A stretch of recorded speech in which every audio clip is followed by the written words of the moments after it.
Dear students, आप देख रहे हैं सेट 3 सॉल्यूशन बीएसटी का। तो चलिए स्टार्ट करते हैं इसको। आपको जो सॉल्यूशन मिलेगा ये आपका हिंदी भी मिलेगा, ठीक है, एंड आपका ये इंग्लिश वर्जन भी मिलेगा, ठीक है। तो चलिए स्टार्ट करते हैं। तो यहाँ पर जो आपका पहला क्वेश्चन पूछा गया है इसको ध्यान से देख लीजिए।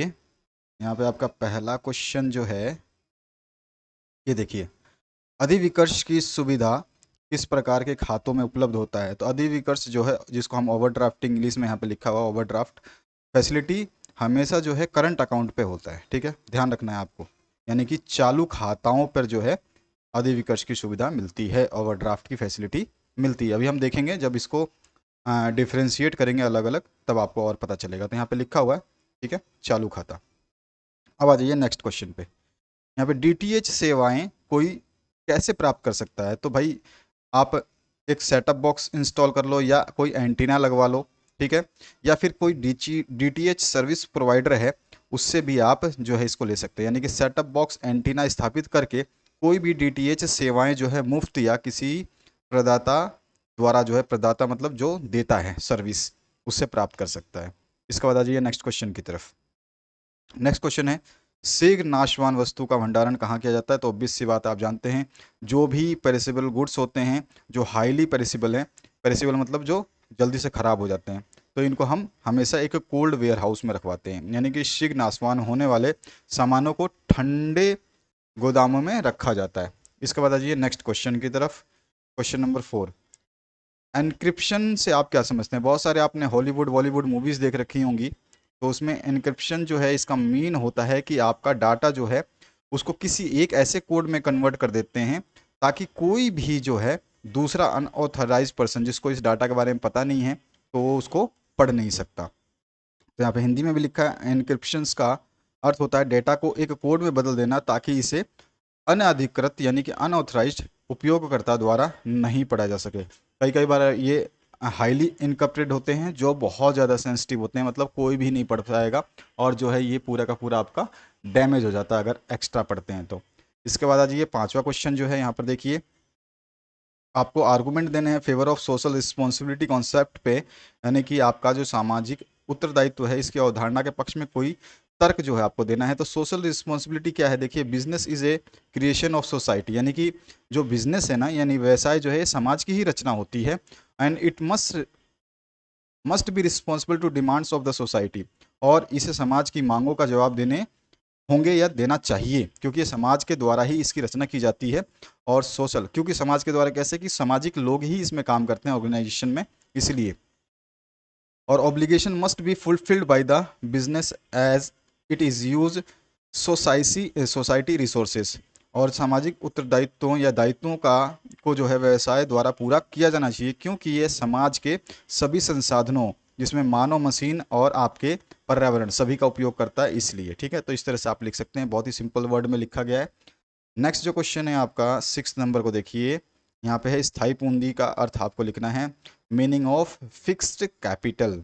तो फिक्स कैपिटल को क्या होता है, ऑनर्स फंड होता है, रिमेन्स परमानेंटली होता है, और बिजनेस में, ठीक है, इसको रिटर्न करने की आवश्यकता नहीं होती है। यानी कि स्थायी पूंजी मालिकों की निधि स्थायी रूप से व्यवसाय के पास ही रहती है, क्योंकि पूंजी को वापस करने की कोई आवश्यकता नहीं होती। इसी को हम स्थायी पूंजी के नाम से भी जानते हैं, सिंपलेस्ट डेफिनेशन। उसके बाद में आंतरिक व्यापार से क्या आशय है। तो इंटरनल ट्रेड का मीन मतलब आपको बताना है। तो जो बाई होगा या सेल होगा गुड्स का, वो with in the boundary of the country होगा, यानी कि कंट्री के बाहर नहीं हो सकता। आंतरिक व्यापार का मतलब होता है किसी देश की सीमाओं के भीतर ही सामान का खरीद और बेचना, सिंपल। इसके बाद आ जाइए नेक्स्ट क्वेश्चन की तरफ। चालू खाता और बचत खाता में आपको कोई भी 3 अंतर बताने हैं। सबसे पहले मैं इंग्लिश में बताऊंगा। बेसिस है, कौन से बेसिस पे हम ले रहे हैं, एक तरफ ले रहे हैं करंट अकाउंट, एक तरफ ले रहे हैं सेविंग अकाउंट। तो इसका पहला क्या है, रेट ऑफ इंटरेस्ट कैसा मिलता है। तो हम सीधा सीधा बोलेंगे करंट अकाउंट में no rate of interest is applied, ठीक है, ये हो गया आपका काम। अब आ जाइए नेक्स्ट क्वेश्चन की तरफ। तो एक चीज़ आपको समझ में आ चुकी होगी कि करंट अकाउंट जो होता है आपका चालू खाता, इस पे इंटरेस्ट अलाउ होता ही नहीं है।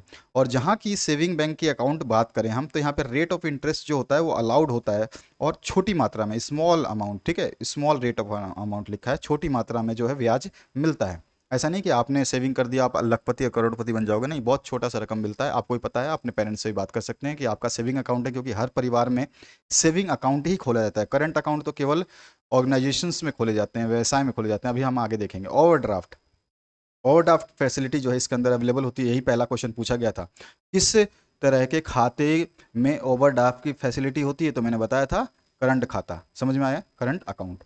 और ओवरड्राफ्ट फैसिलिटी जो है इसमें नहीं मिलती है, तो यहाँ पर जो है आपको ये चीज़ नहीं मिलेगी, किसमें, सेविंग्स में। इसके बाद में है आपका टाइप ऑफ होल्डर्स कैसे रहते हैं इसमें, तो generally this account is open by the businessman's, तो ये बिजनेसमैन्स के द्वारा खोला जाता है। और ये अकाउंट जो है ओपन किया जाता है इंटरेस्ट को अर्न करने के लिए, for a fix period of time के लिए ही होता है। और छोटा अमाउंट ही केवल इससे जनरली कोई भी अर्न कर सकता है, बहुत छोटा अमाउंट होता है, ना के बराबर, ठीक है। जितना भी अमाउंट होगा ना के बराबर ही होता है। ना के बराबर का मतलब ये है कि आप उस अमाउंट से बहुत ज़्यादा कुछ कर नहीं सकते। अगला क्वेश्चन की बात करें, तो यहाँ पे मैंने इसी क्वेश्चन को हिंदी में यहाँ समझाया। आधार क्या है, चालू खाता, मतलब आधार कौन कौन से बेसिस पे रहेगा, हमारा चालू खाता और बचत खाते में हम डिफरेंस बता सकते हैं। अभी मैंने बताया ब्याज दर नहीं मिलता है, इसमें छोटी दर मिलती है, इसमें अधिविकर्ष जो है इसमें सुविधा उपलब्ध होती है और इसमें नहीं होती है। उसके अलावा ये आमतौर पर जो व्यवसायियों द्वारा खोला जाता है और आमतौर पर ये जनसाधारण द्वारा खोला जाएगा, जिसमें ब्याज कमाने की उनकी उत्सुकता होती है कि जैसे 1 लाख रुपए पर उनको 700 रुपये मिलते हैं महीने के हिसाब से, ठीक है। बाकी इसमें गवर्नमेंट का टैक्स भी शामिल होता है, तो 1 लाख रुपए जमा करने पे 700 रुपये मिलेंगे, तो समझिए कि ना के बराबर कुछ भी नहीं मिल रहा है ना। चलिए आगे बढ़ते हैं। जीवन बीमा से क्या तात्पर्य है, यहाँ पे देखिए लाइफ इंश्योरेंस की बात हो रही है, ठीक है, ध्यान रखना। केवल इंश्योरेंस की बात होती है तो इंश्योरेंस को हम डिस्क्राइब अलग तरीके से करते हैं, यहाँ पे लाइफ जोड़ दिया तो हम लाइफ इंश्योरेंस की बात करेंगे।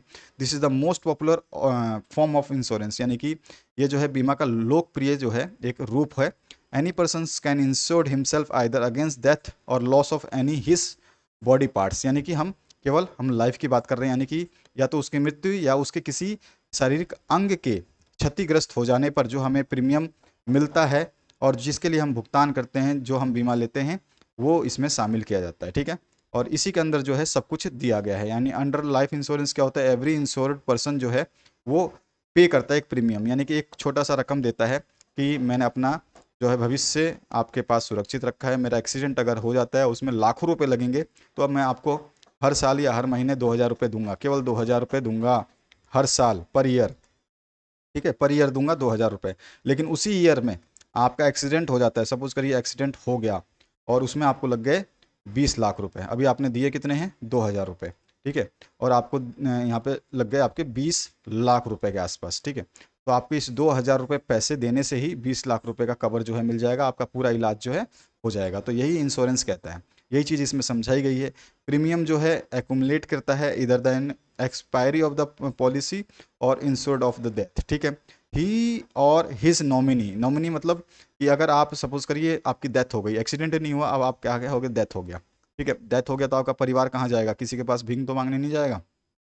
तो आप क्या करेंगे कि आपका जो डेथ होगा, इस कंडीशन में जो आपने अपनी डेथ की पॉलिसी करा ली कि आपको 5 लाख रुपए मिलेंगे आपके डेथ पे, और आप केवल 100 रुपये भरते हैं हर महीने, 100 रुपये ही भरते हैं, तो 100 रुपये भरने की वजह से आपको कितना मिल रहा है, 5 लाख रुपए जो है प्रोवाइड कर रही है कंपनी। तो यही इंश्योरेंस का काम है, और इसी को मैंने यहाँ पे अच्छे तरीके से समझा है। एक बार आप जो मेरी भाषा है जो सरल तरीके से बता रहा हूँ, विदाउट ऑफिशियल लैंग्वेज, जो हमारी आपकी बात होती है एक तरह से दोस्त यारों में, उस तरह से समझाने की कोशिश करता हूँ वीडियो में, तो आपको समझ में आ चुका होगा कि हम इंश्योरेंस जो है जीवन बीमा क्या मतलब होता है इसका, ठीक है। इसमें जो है इंश्योरेंस का जो भी कोई तरह का जो हानि है, लॉस्ट होता है, चाहे वो बॉडी पार्ट हो या फिर एक्सीडेंट के कारण हो या फिर कोई मिसहैपनिंग, कोई अचानक से ऐसा कुछ हो जाए कांड, उसकी वजह से हो सकता है एक्सीडेंट।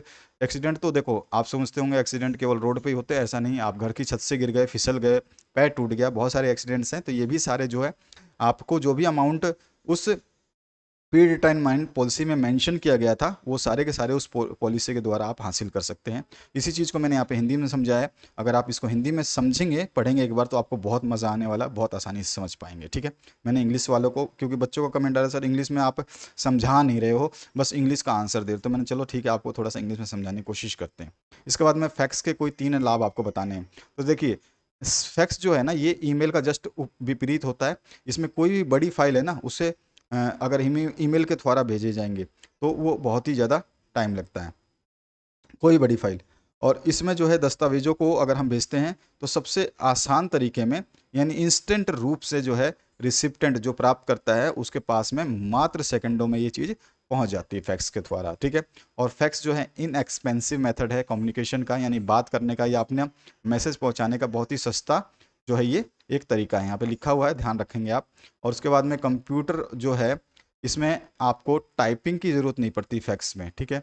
यहाँ पे केवल स्कैनिंग की जाती है और वही स्कैन, यहाँ पे स्कैन, ठीक है, स्कैन करके ही जो डॉक्यूमेंट है, मैटर जो है, वो आसानी से सेंड किया जा सकता है विदाउट एनी मिस्टेक, ठीक है। इसमें टाइपिंग वाइपिंग करने की ज़रूरत नहीं होती है। 3 तरह के अंतर आप लिख सकते हैं। हिंदी में यहाँ पे समझ लीजिएगा, ज़्यादा आपको डिफ़िकल्टी आती है इंग्लिश में समझने में, तो बाकी हिंदी के लिए मैंने यहाँ पे सोल्यूशन दिया है।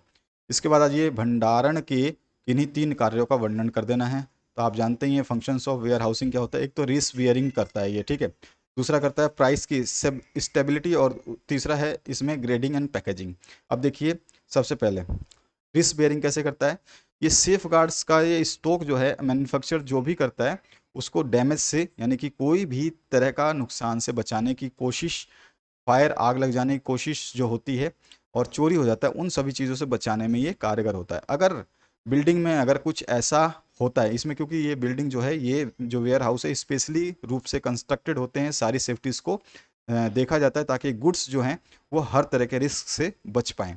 और गुड्स जो हैं वो रिकॉग्नाइज किए जाते हैं वेयर हाउस के अंदर और स्टोर किए जाते हैं लोएस्ट प्रीमियम पे, यानी कि बहुत ही कम पैसे देकर के आप अपने गुड्स को, अपने माल को जो है इस वेयर हाउस में रख सकते हैं। तो ये रिस्क आपका बिल्कुल ना के बराबर होता है। अगर कोई लॉस हो जाता है due to any mishappening, जो कि हो सकता है भूकंप से हो जाए, प्राकृतिक आपदा को वैसे इंश्योरेंस काउंट नहीं करता, लेकिन अगर फायर लग जाए, आग लग जाए, चोरी हो जाए या ख़राब हो जाए, तो उन सभी चीज़ों के लिए कंपनसेशन जो है इंश्योरेंस कंपनी से आपको मिल जाता है। तो ये फ़ायदा है रिस्क बेयरिंग का। इसी तरह से प्राइस की स्टेबिलिटी होती है और इसी तरह से ग्रेडिंग एंड पैकेजिंग होती है। इन तीनों चीज़ों को मैंने हिंदी में भी समझा है। अगर आप इसको एक बार इंग्लिश में पढ़ लेंगे तो प्राइस स्टेबिलिटी आपको समझ में आ जाएगी। जो मैंने यहाँ पे लिखा है, warehouse facilitate the smooth supply of good in the market, removes violence functions in the prices of good, यानी एक अहिंसक रूप से जो आपको क्षतिपूर्ति जो होती है उसको बचाता है ये। और मार्केट में जब भी सप्लाई होगी गुड्स की तो आप वेयर हाउस से सीधे के सीधे क्या है उसको मार्केट में पहुँचा सकते हैं, ठीक है। और जो है डिपेंड करता है ये मार्केट के डिमांड पे और सप्लाई फैक्टर पे, ठीक है। अगर डिमांड ही नहीं है तो क्या करोगे, आप उसको वहीं रखोगे, ठीक है। जब आपको लगेगा कि यार मेरे माल की कीमत बढ़ चुकी है, मार्केट में ज़्यादा डिमांड हो गई है, तो आप क्या निकाल के उसको बेच दोगे। तो इस तरह से ये वेयर हाउस जो है आपका काम करता है। ग्रेडिंग और पैकेजिंग के भी लिए इसका काम होता है, क्योंकि यहाँ पर जो है अच्छे अच्छे फैसिलिटेट होते हैं, अच्छे अच्छे लोग जो हैं यहाँ पर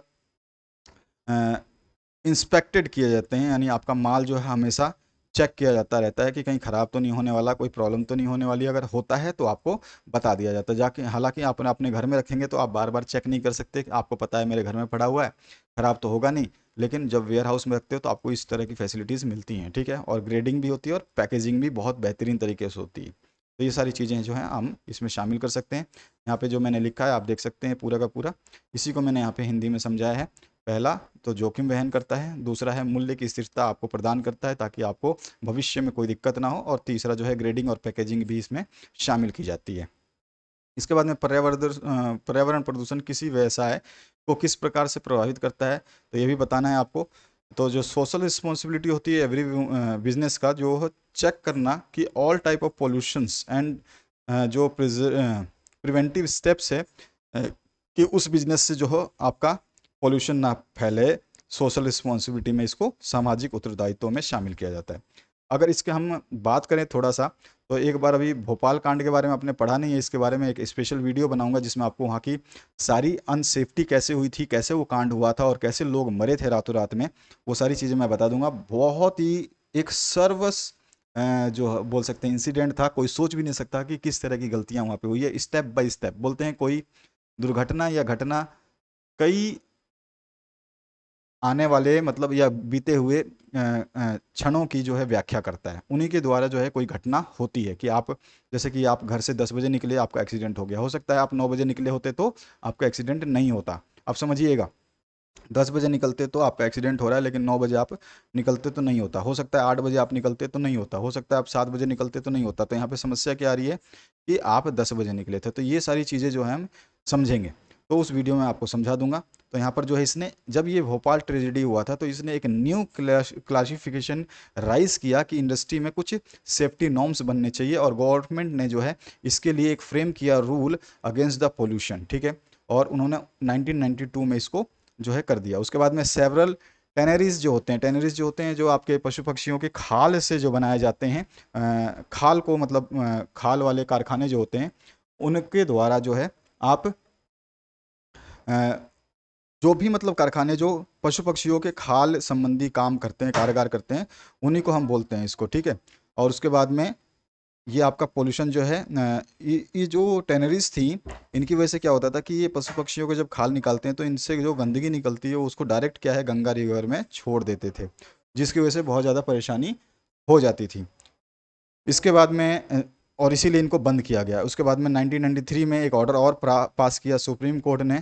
तो जो कोल बेस्ड इंडस्ट्रीज थी, जो फाउंड्रीज थी, जो मटेरियल्स जो लोहे के बनते हैं उनको बनाने वाली जो कंपनियां थी मटेरियल्स, उनको ही बंद किया गया है, क्योंकि हिस्टोरिक प्लेस जो ताजमहल था उसको भी पोल्यूशन के द्वारा जो है बहुत सारे डैमेज हो रही थी। उसका ऊपर जो उसका संगमरमर था वो काला पड़ता जा रहा था।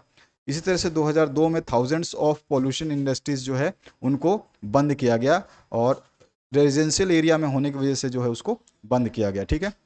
और इसी तरह से जो सोशल रिस्पॉन्सिबिलिटी है वो बिजनेसमैन की, वो हमेशा टेक एक्टिव रहना चाहिए, interest in checking the environmental protection. तो ये चीज़ें आप समझा सकते हैं और यही इसका बेस्ट आंसर है। इसको मैंने यहाँ पे हिंदी में लिखा है, मैंने केवल आपको इंग्लिश वर्ड जो जो मिले हैं उसको मैंने समझा दिया। बाकी अगर आप इसको थोड़ी सी कहानी को समझना चाहते हैं तो ज़रूर हिंदी पढ़ लीजिएगा। आपको मैं गारंटी देता हूँ इस क्वेश्चन को या फिर कोई भी क्वेश्चन जब तक आप हिंदी नहीं पढ़ेंगे, क्योंकि हमारी मूल भाषा हिंदी है, हम लोग घर में हिंदी बोलते हैं, बाहर हिंदी बोलते हैं, दोस्तों के साथ हिंदी बोलते हैं, तो हमारी जो इंग्लिश है वो एक्चुअली में इतनी शानदार, समझदार और क्या कहते हैं कम्युनिकेबल नहीं है। हमेशा जब आप कम्युनिकेट करते हैं किसी से बात करते हैं तो you are not using the your English language, ठीक है। आप हमेशा मदर टंग में बात करते हैं जो आपकी भाषा है। तो अगर आप इसको पढ़ेंगे, आप इन हिंदी वर्जन को पढ़ेंगे, हिंदी चीज़ों को पढ़ेंगे, आपको वो हर चीज़ आपको समझ में आ जाएगा। मैंने बताया टेनेरिया क्या होती हैं, टेनेरिया वही जो मांस के जो खाल होते हैं उनको, जैसे हमारे जूते बनते हैं, पर्स बनते हैं, जैकेट बनते हैं, तो वो क्या होते हैं खाल से बनते हैं। वो खाल को साफ़ करने के लिए कुछ इंडस्ट्रीज़ होती हैं, और वो साफ़ करने के लिए जो कचरा निकलता है वो सारा का सारा जो है उसने कहाँ पे भेजा, क्योंकि वो पवित्र नदी गंगा में प्रदूषण का एक कारण बन रहे थे, इसलिए इनको सर्वोच्च न्यायालय द्वारा बंद करवा दिया गया था। इसी तरह से अगस्त 93 में जो है सर्वोच्च न्यायालय ने ऐतिहासिक जो ताजमहल है उसके पास में कोयले से चलने वाले जो भी लोह के या लोहे से जो भी बनती थी चीज़ें उनको भी बंद करवाया, क्योंकि वो भी एक वायु प्रदूषण का कारण बन रहे थे। और तो वो भी रीज़न था 2002 में जो है हजारों प्रदूषणकारी इंडस्ट्रीज़ को इसी कारण बंद किया गया। तो इस तरह से ये पूरा चीज़ मैंने यहाँ पे लिखा है, आप समझ चुके होंगे। नेक्स्ट जो क्वेश्चन है, व्यावसायिक वित्त की आवश्यकताओं को लिखना है। व्यावसायिक वित्त की आवश्यकताओं को लिखना है। कभी कभी क्या पूछता है, why finance is the called as blood of any business, ठीक है। तो फाइनेंस को ब्लड ऑफ एनी बिजनेस क्यों कहा जाता है, तो कभी कभी ये क्वेश्चन भी पूछ लेता है। थोड़ा सा इसको ध्यान रखना, इसलिए मैंने ये लिखा है। छोटा सा पैराग्राफ है, इसको आप समझ जाओगे तो आपको समझ में आ जाएगा। विशेषताओं की बात करें तो देखिए विशेषताएं मैंने नीचे लिखी हैं यहाँ पर, ठीक है।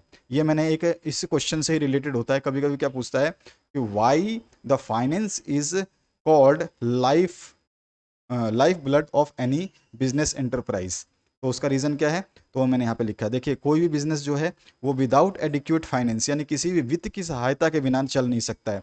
अगर उसको कंटिन्यूअस फ्लो करना है यानी कि कंटिन्यूअस उस बिजनेस को चलना है तो उसे हमेशा एक फंड की, वित्त की ज़रूरत होगी, ठीक है, हमेशा। अगर वो बिज़नेस छोटा हो बड़ा हो, चाहे उसमें आपको बिज़नेस में कोई भी एक्सटेंशन में कुछ बढ़ावा करना हो, कुछ रिक्वायरमेंट करनी हो, या फिर कैपिटल को इंक्रीज़ करना हो फिक्स एसेट में, या फिर एक्सपांसन करना हो, मॉडर्नाइजेशन करना हो, अच्छी अच्छी से मशीनरी लानी हो, सभी जगह वित्त की आवश्यकता यानी फाइनेंस की आवश्यकता पड़ेगी ही पड़ेगी। इसीलिए हम इसको ब्लड ऑफ एनी बिजनेस कहते हैं, फाइनेंस को, ठीक है। वित्त को जो है जीवन रक्त जीवन या ऐसे कुछ हिंदी में बोलते हैं, जीवन रक्त क्यों कहा जाता है, ठीक है। वित्त को व्यवसाय का जीवन रक्त क्यों कहा जाता है, ये क्वेश्चन पूछता है कभी कभी। तो ये ध्यान रखना, बहुत इंपॉर्टेंट चीज़ बता रहा हूँ, इसको थोड़ा सा ध्यान रखना। और इसके जो बेनिफिट्स हैं कैरेक्टरिस्टिक्स विशेषताएं जो हैं वो सारी की सारी मैंने यहाँ पे 1 2 3 4 और 5 पॉइंट्स लिखे हैं। आप 3 पॉइंट भी लिखोगे तो आपको पूरे का पूरे आंसर मिल जाएंगे, क्योंकि आपका जो क्वेश्चन है उसके हिसाब से आपको लिखना है। अगर 5 आप लिखते हैं तो बहुत ही बेस्ट है, हमेशा याद रखिए, क्योंकि जनरली जो चीज़ें आपको दी जाती हैं वो हम अपने तरीके से बेस्ट बना के सर्व करते हैं आपके सामने। इसको मैंने यहाँ पे हिंदी में समझाया है। तो वित्त को जो है व्यवसाय उद्यम का जीवन रक्त क्यों कहा जाता है, तो ये आप यहाँ पर इस पैराग्राफ से समझ सकते हैं। इसी का आंसर मैंने ऊपर इंग्लिश में आपको ये बताया था, ठीक है। ये वाला जो है ये पूरा का पूरा पैराग्राफ यहाँ से लेके यहाँ तक। तो ये तो हो गया। और उसके बाद में विशेषताएं क्या क्या हो सकती हैं, तो विशेषताएं मैंने यहाँ पे नीचे ऊपर यहाँ पे भी लिखी हैं, स्टेप बाय स्टेप आप देख सकते हैं। ये मैंने बताया ना, विशेषताएं ये रही, 5 पॉइंटों में विशेषताएं बताई हैं। यही 5 पॉइंटों को मैंने हिंदी में यहाँ पे समझाने की कोशिश करी है।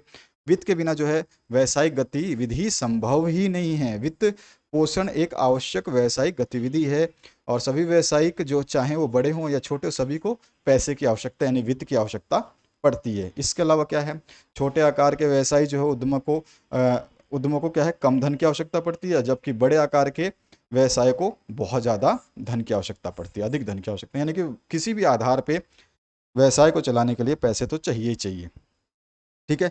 और ये चाहे तो आपकी उधार ली गई धनराशि के रूप में हो सकती है, या फिर आपके पास में जो है कैपिटल उसकी उसमें भी शामिल मतलब वो होते हैं। वित्त मतलब किसी तरह से भी आपका हो सकता है। और व्यावसायिक वित्त जो है एक व्यापक शब्द है जिसका संबंध निधियों की नियोजन, अधिग्रहण, उपयोग और प्रबंध से होता है। तो इस तरह से आप 5 पॉइंट में इसको डिस्क्राइब कर सकते हैं। अगले पॉइंट की बात करते हैं। तो यहाँ पर देखिए, फुटकर व्यापारी की किन्हीं 3 कार्यों को आपको लिख देना है। तो 3 कार्य क्या है, परचेज करते हैं वो गुड्स का, दूसरा ट्रांसपोर्ट करते हैं, और तीसरा स्टोरेज करते हैं, जब जरूरत पड़ती है तभी वो देते हैं। तो ये चीज़ मैंने इंग्लिश में समझा दी, उसको हिंदी में आप समझना चाहें तो यहाँ पर देखिए, सामान खरीदना वह उपभोक्ताओं की जो है मांग को पूरा करने के लिए विभिन्न थोक विक्रेताओं से, निर्माताओं से जो है सामान को खरीदता है। कौन, फुटकर व्यापारी। और परिवहन, फुटकर व्यापारी जो है माल को थोक व्यापारी के गोदाम से उसके अपने स्टोर तक लाता है, और वह नियमित ग्राहकों को चाहे तो होम डिलीवरी भी प्रदान करता है, ठीक है। एक चीज़ ये हो गई। और तीसरा भंडारण, माल आमतौर पर फुटकर व्यापारी द्वारा तब तक संग्रहित किया जाता है, यानी जमा रखा जाता है या फिर स्टोर किया जाता है, जब तक ग्राहकों द्वारा उसकी मांग नहीं की जाती, तब तक वो उसको रख लेते हैं। जैसे सर्दियों कपड़े हैं, अभी से स्टोर करना शुरू करते हैं तो सर्दियों में बिकते हैं। ऐसा थोड़ी है कि सर्दी आ गई तब जाके कपड़े बनेंगे और तब सप्लाई होगी, तो ऐसा पॉसिबल नहीं है। 200 करोड़ की जनसंख्या, 240 करोड़ की जनसंख्या हमारी, तो आप सोच नहीं सकते हैं कि हर घर में एक एक सदस्य को जब कपड़ों की आवश्यकता होती तो उसी समय अब सर्दी पड़ेगी तो सर्दियों में ही इसका उत्पादन नहीं किया जाता, पहले ही इसका उत्पादन किया जाता है, ठीक है। तो ये सब चीज़ें इसमें शामिल होती हैं। तो ये हो गया आपका। और अगर आप इसका पार्ट नंबर 2 चाहते हैं तो उसको भी आप देख सकते हैं, पार्ट नंबर 2 भी आपका अवेलेबल है। पार्ट 2 के लिए आप जो है प्लेलिस्ट देख लीजिएगा, प्लेलिस्ट आपके सामने आने वाली है। तो आशा करता हूँ इस वीडियो से आप लोगों को हेल्प मिलेगा। Thank you very much, have a good day.